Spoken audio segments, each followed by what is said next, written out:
이건 사과야, 따라해봐. 사과. 혹시 오늘도 아이를 앉혀두고 이렇게 가르치셨나요? 이런 테스트형 질문이나 따라 말하기는 특히 만 3세 이전의 아이들에게는 큰 효과가 없습니다. 언어는 외우는 게 아니라 나와 상대방이 타공을 주고받듯 상호작용할 때 폭발적으로 발달을 하거든요.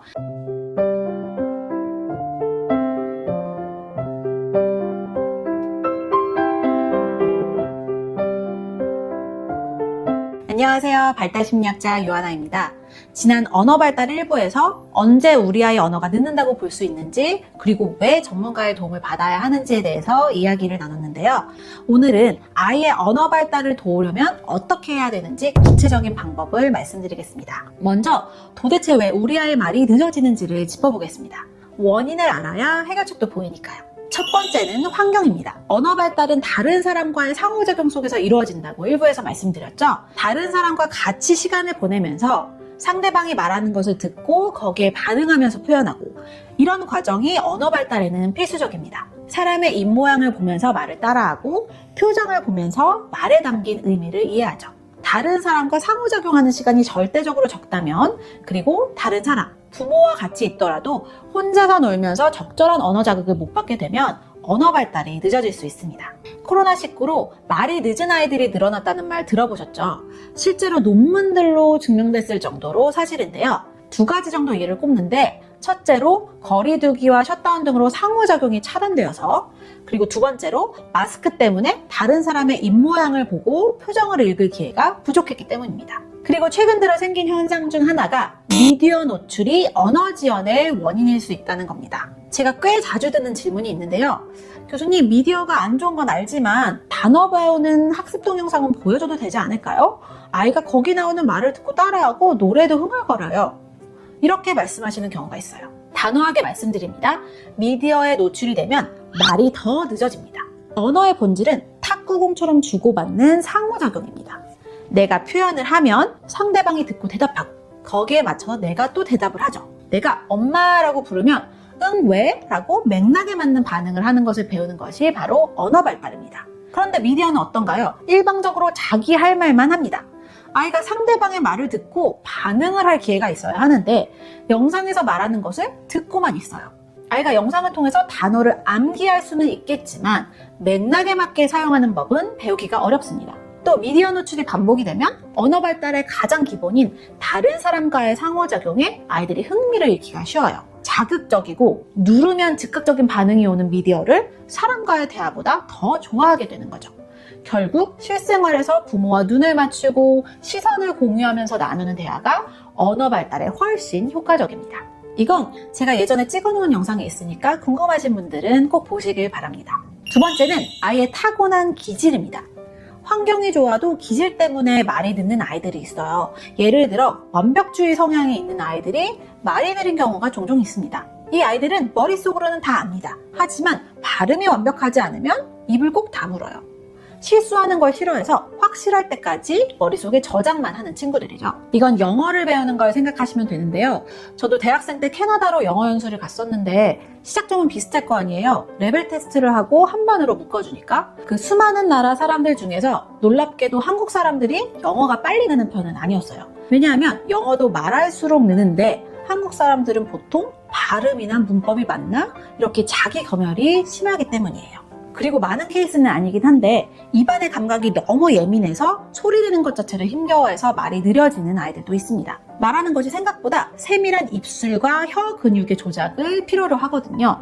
어떻게 근육을 사용하는지를 잘 몰라서 언어 발달에 지장을 받는 경우도 있습니다. 이런 친구들은 보통 침 흘림을 동반하는 경우가 많아요. 이런 경우에는 언어 치료 외에 다른 치료도 병행하는 것이 효과적입니다. 자, 이제 원인을 아셨죠? 환경이 문제라면 상호작용을 채워주면 되고, 기질이 문제라면 그 성향에 맞춰서 대화를 해주면 됩니다. 이제부터 그 구체적인 방법을 알려드리겠습니다. 일부 영상에서 언어는 공부가 아니라 관계라는 말씀을 드렸죠. 이건 사과야, 따라해봐. 사과. 혹시 오늘도 아이를 앉혀두고 이렇게 가르치셨나요? 이런 테스트형 질문이나 따라 말하기는 특히 만 3세 이전의 아이들에게는 큰 효과가 없습니다. 언어는 외우는 게 아니라 나와 상대방이 탁구공을 주고받듯 상호작용할 때 폭발적으로 발달을 하거든요. 그래서 아이와 놀이할 때 일상생활에서 아이에게 반응을 해줄 때가 아이의 언어 발달을 돕기 가장 좋습니다. 오늘은 부모가 할 수 있는 언어 촉진 기술 3가지를 알려드리겠습니다. 첫 번째 기술은 따라가기와 묘사하기입니다. 우선 관심사 따라가기인데요. 보통 우리 부모님들이 마음이 급해서 자꾸 주도를 하려고 해요. 자꾸 뭔가를 가르쳐주고 싶어 합니다. 아이는 저기 구석에 있는 자동차를 보고 있는데 엄마는 동화책을 들이밀면서 자, 여기 토끼가 있네. 토끼 봐야지. 따라해봐 토끼. 이렇게 하시죠. 하지만 연구에 따르면 부모가 주도하는 게 아니라 아이가 주목하는 대상에 부모가 말을 얹어줄 때 아이의 언어 발달이 훨씬 잘 된다고 합니다.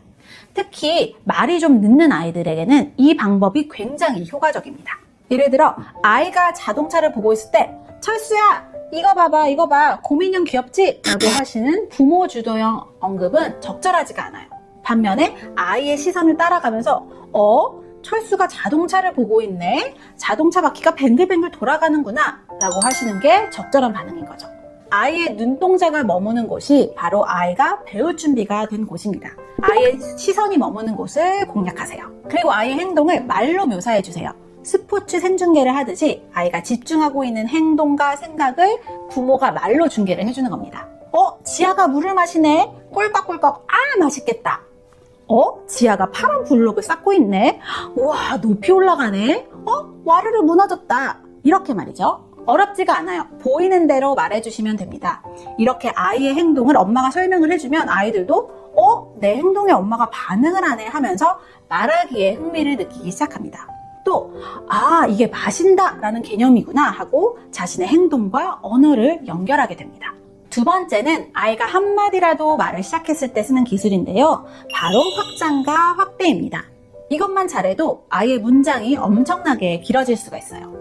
예를 들어서 아이가 우유라고 말을 했어요. 이렇게 아이가 단어만 툭 던졌을 때 이 빈약한 말을 문장으로 꽉 채워주는 게 확장입니다. 우유 주세요처럼 완벽한 문장으로 고쳐서 들려주는 거죠.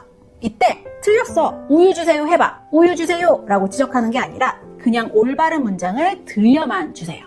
또 다른 예로 아이가 지아 바지 입어 라고 말을 했어요. 이렇게 아이가 듬성듬성 말을 했을 때 엄마가 지아가 바지를 입어 라고 구멍난 문장을 문법적으로 꽉 채워서 완벽하게 만들어주는 것이 바로 핵심입니다. 여기서 한 단계 더 나아가면 확대라는 것을 할 수 있는데요. 아이의 말에 새로운 정보를 사유처럼 붙여서 말해주는 거죠. 예를 들어서 아이가 멍멍이라고 했을 때 우리가 앞서 배운 확장을 먼저 해줄 수가 있어요. 여기 멍멍이가 있구나. 그 다음에 살을 붙여서 새로운 정보를 더해주는 거죠. 저기 하얀색 멍멍이가 뛰어가고 있구나. 이렇게요. 연구들을 보면 이렇게 부모가 살을 붙여서 말해줄 때 아이가 그걸 모방하면서 문장력이 쑥쑥 자랍니다. 이때 대굴대굴, 반짝반짝과 같은 소릿말을 섞어주시면 굉장히 좋아요. 예민한 아이들도 이런 리듬감 있는 소리는 놀이처럼 받아들여서 훨씬 더 쉽게 따라할 수가 있거든요. 특히 12개월에서 30개월 사이 아이들이 동사를 배울 때 이 소릿말들이 아주 효과적입니다. 공이 굴러가네 보다는 공이 대굴대굴 굴러가네가 아이 귀에 쏙 박히는 거죠. 자, 마지막 세 번째, 기다리기입니다. 우리 어머님들 너무 부지런해요. 그래서 아이가 우라고만 해도 물 줄까? 하고 대령하시거나 이거 먹을래? 우유 줄까? 아니야? 그럼 물 먹을래? 이렇게 아이가 대답할 틈을 안 주십니다. 이러면 아이는 말을 배울 필요가 없어요. 아이가 뭔가를 원할 때 바로 해주지 말고 5초에서 10초만 눈을 맞추고 기다리세요. 이 불편한 침묵이 아이에게는 말을 배울 수 있는 기회가 됩니다. 왜 안 주지? 내가 말을 해야 하나? 하고 뇌를 굴리게 만드는 거죠. 아이가 말문이 막혀서 손짓, 제스처를 하면 꼭 말로 바꿔주세요. 저거 달라고 공 말이지? 라고 하면서 말로 바꿔주신 뒤에 주시는 겁니다. 부모가 들려주는 말들이 쌓이고 쌓여서 몇 달 뒤 아이의 입에서 나올 단어가 되는 겁니다. 자, 오늘 배운 내용을 정리해볼까요? 첫째, 가르치려고 하지 말고 아이의 시선을 따라가면서 중개해주세요. 두 번째, 아이의 말에 살을 붙여서 문장을 완성해주세요. 세 번째, 조급해하지 말고 눈을 맞추며 아이가 말하기를 기다려주세요. 사실 이 모든 기술을 관통하는 하나의 원리가 있습니다. 바로 기계 설정입니다. 아이가 혼자서는 못 올라가는 벽을 부모가 살짝 등만 받쳐줘서 넘어가게 해주는 거죠. 오늘 저녁 핸드폰은 잠시 옆에 두고 딱 10분만 아이와 바닥에 앉아보세요. 그리고 아이의 눈을 보고 10분만 수다대기 통역사가 되는 겁니다. 이렇게 하면 우리 아이의 언어가 쑥쑥 자라날 겁니다. 지금까지 발달심리학자 유하나였습니다. 감사합니다. 영상 아래 설명란을 보시면 아이박사 하나박사 온라인 상담실 링크가 있어요. 아이 발달이나 양육에 대해서 궁금한 점이 있으시면 링크를 눌러주세요.